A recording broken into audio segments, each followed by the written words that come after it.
Assalamualaikum warahmatullahi wabarakatuh. Selamat datang kembali di Kilas Data Channel, sebuah channel yang mengulas berbagai fakta dan pengetahuan umum. Episode kali ini kita akan membahas negara kaya raya, sang tuan rumah Piala Dunia 2022, yaitu Qatar. Sebelum kita lanjutkan video ini, jangan lupa subscribe dan like channel ini.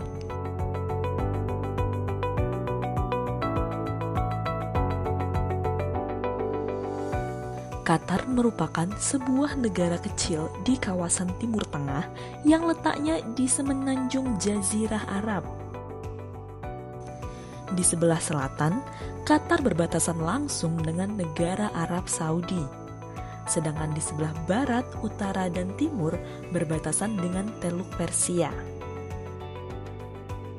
Pada abad ke-19, Qatar berada dalam kekuasaan kekhalifahan Utsmani Turki. Namun, setelah Perang Dunia Pertama selesai, kekuasaan Utsmani atas Qatar berpindah ke tangan Inggris.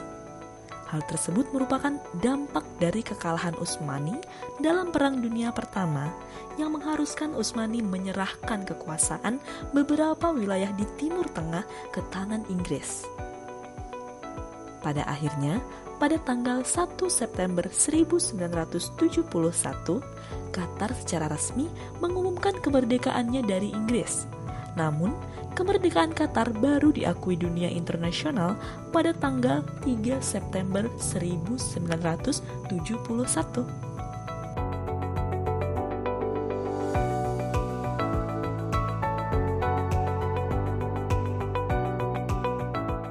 Bentuk pemerintahan negara ini adalah monarki absolut. Monarki absolut merupakan sistem pemerintahan di mana raja adalah penguasa sekaligus penentu kebijakan mutlak. Selain Qatar, negara yang mengadopsi sistem pemerintahan monarki adalah negara Arab Saudi. Qatar dibagi menjadi 7 wilayah administratif atau yang lebih dikenal dengan sebutan Baladiyah, yaitu Madinat As-Salam, Al-Khor, Salal, Al-Dayin, Al-Rayyan, Doha, dan Wakrah. Pada tahun 2020, jumlah penduduk Qatar adalah sekitar 2,7 juta jiwa. Dari total penduduk tersebut, penduduk asli Qatar hanya sekitar 20%, sedangkan 80% lainnya merupakan orang-orang ekspatriat pencari kerja dari India, Nepal, Bangladesh, Filipina, hingga Mesir. Doha merupakan kota terbesar sekaligus ibu kota Qatar. Ratusan gedung pencakar langit nan megah menjadi simbol betapa kayanya negeri ini. Sekarang ini, Qatar dinobatkan sebagai negara terkaya di dunia dengan PDB per kapitanya mencapai $62.000 per tahun. Jauh di atas negara-negara penghasil minyak lainnya seperti Uni Emirat Arab, Kuwait, maupun Arab Saudi.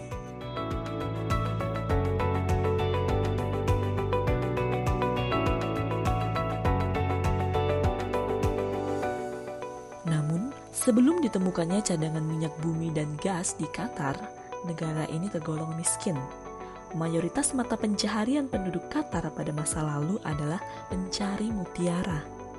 Oleh karena itu, untuk mengabadikan mata pencaharian utama masyarakat Qatar pada masa lalu, dibangunlah pulau buatan berbentuk mutiara di pesisir pantai Doha yang diberi nama The Pearl atau Mutiara. Di atas The Pearl tersebut, dibangunlah bangunan-bangunan super mewah yang dijadikan daya tarik wisatawan mancanegara.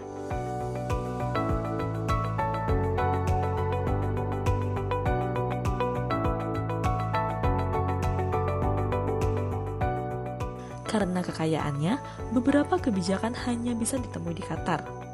Salah satunya adalah biaya pendidikan gratis hingga perguruan tinggi bagi penduduk Qatar. Bahkan, pemerintah Qatar menyediakan beasiswa kepada siapa saja dari penduduknya yang ingin menempuh pendidikannya di luar negeri.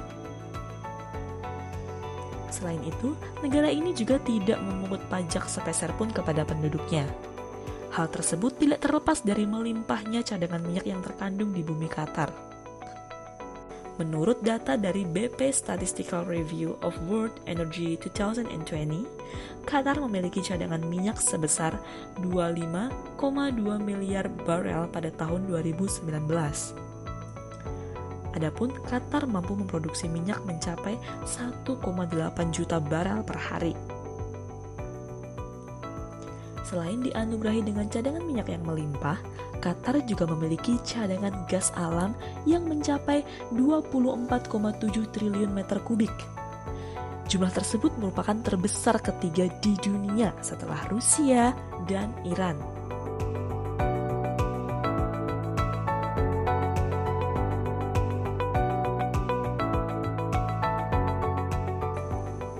Pemerintah Qatar menyadari bahwa cadangan minyak dan gas bumi yang dimilikinya ini lambat laun akan habis.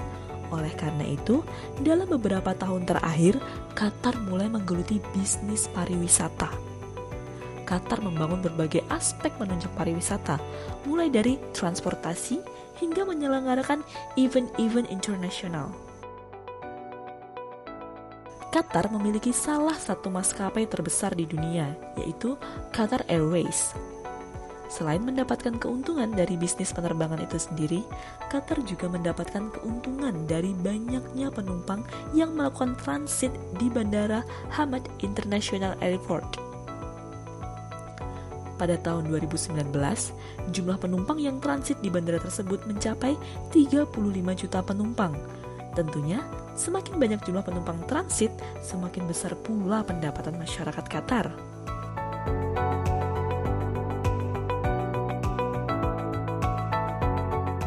Dalam kurun waktu beberapa tahun terakhir, Qatar melakukan gebrakan dengan turut serta menyelenggarakan MotoGP. Tidak tanggung-tanggung, penyelenggaraan MotoGP di Qatar dilakukan di malam hari. Ini merupakan satu-satunya race MotoGP yang diselenggarakan pada malam hari. Dengan adanya gelaran tersebut, Qatar mampu menarik puluhan ribu wisatawan dari negara lain untuk berkunjung ke negaranya.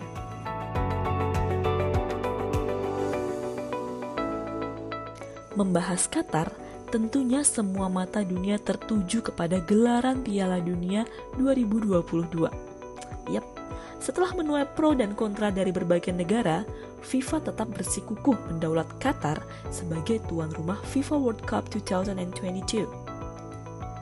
Demi menyukseskan gelaran tertinggi pesta sepak bola terbesar dunia tersebut, pemerintah Qatar membangun ataupun merenovasi 8 stadion dengan mengusung nuansa modern dan ramah lingkungan.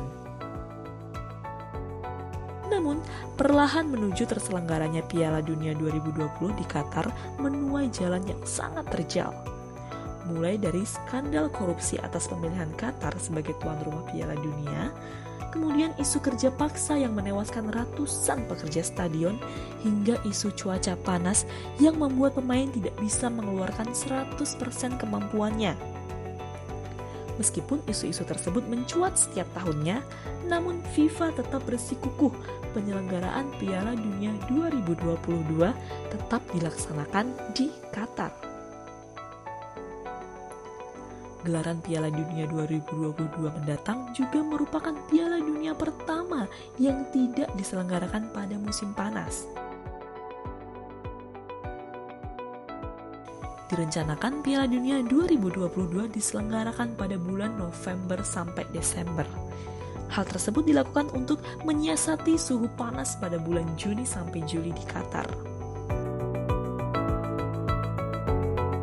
Demikian sekilas mengenai negara Qatar dengan kekayaan kandungan alamnya hingga menjadi tuan rumah Piala Dunia 2022. Jangan lupa subscribe, like, dan nyalakan lonceng video ini agar mendapatkan notifikasi update video dari kami. Salam jumpa di edisi selanjutnya. Wassalamualaikum warahmatullahi wabarakatuh.